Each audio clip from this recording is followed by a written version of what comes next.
বন্ধুরা, তোমাদেরকে স্বাগতম আমার এই পেজে। আমি কিছু সাধারণ জ্ঞান নিয়ে এই পেজটি খুলেছি এবং আমার সাধারণ জ্ঞানে খুবই সহজ সহজ উপায়গুলো দিয়েছি। সেগুলো হলো নারায়ণ পালের সহজ উপায়। আচ্ছা, বলুন তো আর্জেন্টিনার জাতীয় খেলা কি? এখন সবাই ভাববে যে ফুটবল, কিন্তু আসলে ফুটবল না। এখানে আমি মেসির নাম উল্লেখ করেছি কারণ মেসির কথা আমরা সবাই মনে রাখতে পারি।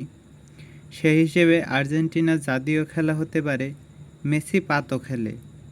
অতএব আমরা বলতে পারি যে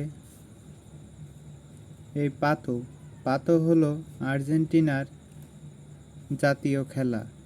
আর্জেন্টিনার জাতীয় খেলা কি? পাতো।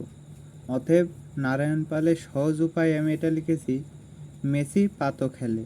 অতএব এটি সহজভাবে বলা যেতে পারে যে আর্জেন্টিনার জাতীয় খেলা পাতো। ঠিক আছে? ওকে, প্রথম নম্বরটি আমি ক্লিয়ার করলাম এবং আমি 2 নম্বর ধাপে যাচ্ছি। আচ্ছা, বলুন তো ফুটবল কোন দেশের জাতীয় খেলা? এখন সবাই ভাবতে পারে যে আর্জেন্টিনার জাতীয় খেলা, কিন্তু না।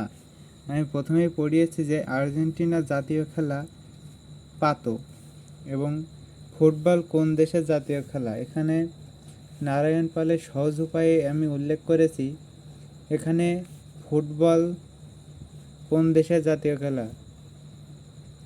এখানে ফুটবল 4টি দেশের জাতীয় খেলা আছে। FGGI, এফতে ফ্রান্স, জিতে জার্মানি, জিতে গ্রিস, আইতে ইরাক।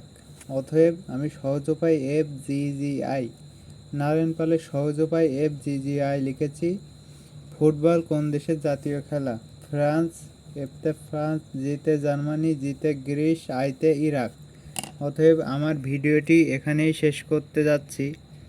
সবাইকে দেখার অনুরোধ রইল এবং সবাই লাইক কমেন্ট করবেন এবং প্লিজ সবাই একটু সাবস্ক্রাইব করবেন। আমি যেহেতু নতুন একটি পেজ খুলেছি, সবাই প্লিজ আমাকে একটু সাপোর্ট করবেন। ধন্যবাদ।